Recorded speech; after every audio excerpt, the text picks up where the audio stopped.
Finland's defence ministry has accused Russia of an incursion into its airspace. They've summoned the Russian ambassador, demanding an explanation. Now, let's get the thoughts of our military commentator, Sean Bell, who's here with me. Sean, these incursions are happening pretty regularly, aren't they? Whether it's aircraft or drones. What's this latest one? Yeah, Jonathan, good evening. I mean, NATO's borders are sacrosanct. They are our protection against an uncertain world, and Russia keeps probing and testing those defences. The most recent one is in Finland. If we look at the map here, we've got a 1,300-kilometre border between Finland and Russia, the eastern flank of NATO in effect. What happened overnight, the incursion was about 3 minutes, about 8 kilometres inside. The aircraft involved was an IL-20, which is NATO codenamed Coot, but it's a sort of reconnaissance and surveillance aeroplane. You'll see it looks quite aged. It's a 1960s aircraft, but it's got a radar underneath. It's a communication reconnaissance, so it doesn't have to go inside the country. It can look across the border. But this isn't the first time that this aircraft has been doing incursions. There's also, I think, early on the 3rd of August this month, they did exactly the same into Poland. Why is it doing it? Are the pilots just incompetent? They can't fly along a border? Almost certainly not. And the challenge, of course, is this attitude to borders. When I was flying in the Air Force during the Cold War in Germany, the border between West Germany and East Germany, good guys and bad guys, there was a buffer zone down the middle to stop you going across the border because we'd be shot down.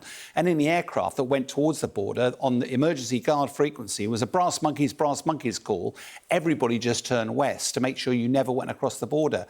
That was all we had, map and stopwatch. These guys have got GPS, all sorts of things. So they know it's not a mistake? It's not a mistake. This is clearly something planned. It's absolutely a planned provocation. So what does NATO do about it?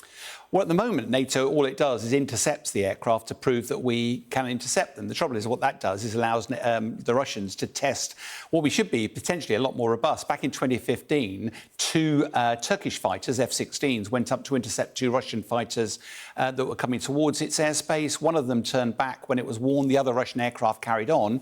And the Turkish, film shown here, shot it down.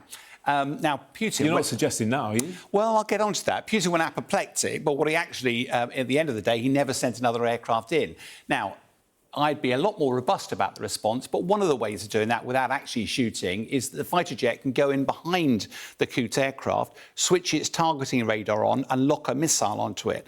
Why does that matter? Because the aircraft hears all of this. It's electronic sensors. There's a warning in the cockpit, both an audio and a visual one, that knows that that aircraft is one trigger press away from getting killed. That is a much more powerful deterrent. Whatever we do, it is pretty clear that just NATO is being probed and tested. If we simply go out and intercept, that's undermining NATO's credibility and it is risking compromising our national security. Yeah, I think doing that would definitely set off the brass monkeys alarm in the Russian aircraft. Yes, it certainly would. Yeah, it would. All right, Sean, thank you very much.